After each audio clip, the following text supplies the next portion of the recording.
ICU নিয়ে যখন হাহাকার, একটা আইসিইউ এর অভাবে যখন মৃত্যু হচ্ছে মানুষের, তখন সেই আইসিইউ বেড নিয়ে চলছে রীতিমতো ব্যবসা। দীর্ঘদিন ধরে দালাল চক্রের মাধ্যমে চলছে এই বাণিজ্য। 15 থেকে 20,000 টাকায় বিক্রি হচ্ছে প্রতি বেড। 2 সদস্যের দালাল চক্রের মাধ্যমে বিশেষ সিন্ডিকেট গড়েছেন আইসিইউ ইনচার্জ। শিশু ওয়ার্ডে আইসিইউ না পেয়ে 28 মার্চ মৃত্যু হয় হিয়া নামের এক শিশুর।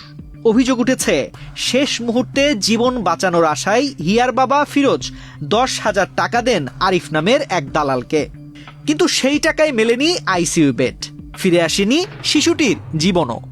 এই ঘটনার পরই সামনে আসে ভয়ঙ্কর এক চিত্র।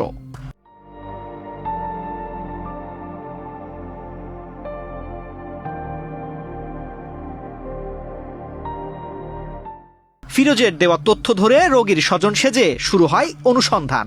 খোঁজ মেলে আরিফ নামের সেই দালালের। কয়েক দফা ফোন আলাপের পরই পরিষ্কার হয়ে যায়, টাকার বিনিময়ে আইসিইউ বেড ম্যানেজ করা এখানে নতুন কিছু নয়। দর কষাকষির এক পর্যায়ে বেড দেওয়ার আশ্বাসও মেলে সহজেই। আমাদের রোগীটার অবস্থা খুবই খারাপ ভাই, জানেন তো, কোনোভাবে হবে না নি, কোনোভাবে ধরেন আরিফ ভাই। হ্যাঁ ভাই বলেন, কোনোভাবেই হবে না নি। আমি দেখি, আমি তো ফোন দাম জানছি, জেনে দেখি আমি চেষ্টা করছি, আমি ফোন দিচ্ছি। আরিফ ছাড়াও আওয়াল নামের আরেকজন আইসিইউ বেড ম্যানেজ বাণিজ্যের কাজ করেন ইনচার্জের হয়ে। এবার মুখোমুখি দালাল আওয়ালের। 15,000 টাকায় রাজি হন আইসিইউ বেড ম্যানেজ করে দিতে। বললাম এখন কিছু বলে নি ভাই, রোগী কোথায় সিরিয়াল নম্বর দিয়েছেন, এখানে দিয়েছেন রোগী বসেন দেখছেন। তবে আইসিইউ বেড টাকায় বিক্রি হচ্ছে এমন অভিযোগ পুরোপুরি অস্বীকার করেন ইনচার্জ আবু হেনা মোস্তফা কামাল।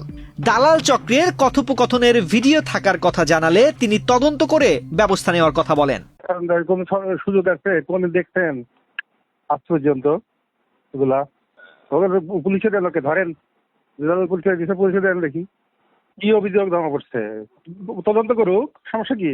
কি অভিযোগ আছে তদন্ত করতে বলেন। ও তো হসপিটালের একজন মানুষ, যে কোনো অভিযোগ খালি আন্দাজে বললে তো হবে না, অভিযোগ তদন্ত করতে হবে। আসলে কেউ মুখে বলে দিল যে আমি টাকা দিয়ে ঢুকাইছি, টাকা চাইছে তার কাছে, কেউ সেটা কার কাছে চাইছে, কে চাইছে, এটা বের করতে হবে না।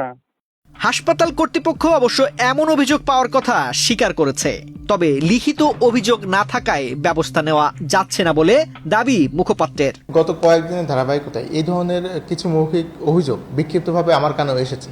তো আমার যেটি কর্তৃপক্ষ হিসেবে বক্তব্য সেটি হলো, যদি এই ধরনের কোনো অভিযোগের ঘটনা ঘটে, আমরা চাই অভিযুক্ত ব্যক্তি একটু লিখিত আকারে আমাদের কাছে অভিযোগ গ্রহণ করুক। এবং আপনাদের মাধ্যমে বলতে চাই, আপনারা যেহেতু গণমাধ্যম কর্মী, এটি নিয়ে কাজ করছেন, আপনারাও সেই ধরনের প্রমাণ আমাদের কাছে উপস্থাপন করুন। আমরা অবশ্যই এটির বিরুদ্ধে ব্যবস্থা নেব। কারণ হলো, আইসিইউতে থাকে মরণাপন্ন রোগী, সেক্ষেত্রে একজন রোগীর ক্ষেত্রে বা রোগী স্বজনের ক্ষেত্রে যদি আমরা টাকা পয়সা নিয়ে একজনের সিরিয়াল ব্রেক করি, তাকে কিন্তু মৃত্যুর মুখে ঠেলে দেওয়ার মতো ঘটনা হচ্ছে এটি। তো এই ধরনের কোনো ঘটনা যদি থাকে, অবশ্যই হাসপাতাল কর্তৃপক্ষ তাদের বিরুদ্ধে, জড়িত সংশ্লিষ্ট যারা রয়েছে তাদের বিরুদ্ধে আইনানুগ এবং বিভাগীয় ব্যবস্থা গ্রহণ করবে। আইসিইউ নিয়ে বাণিজ্যের অভিযোগ দীর্ঘদিনের। 4 জনের সিন্ডিকেট বেড পাওয়া না পাওয়া নিয়ন্ত্রণ করছে। যদিও স্বাস্থ্য অধিদপ্তরের নীরবতায় এই সিন্ডিকেট ভাঙতে পারছে না হাসপাতাল কর্তৃপক্ষ। তানজির রহমান, বাংলাদেশ প্রতিদিন।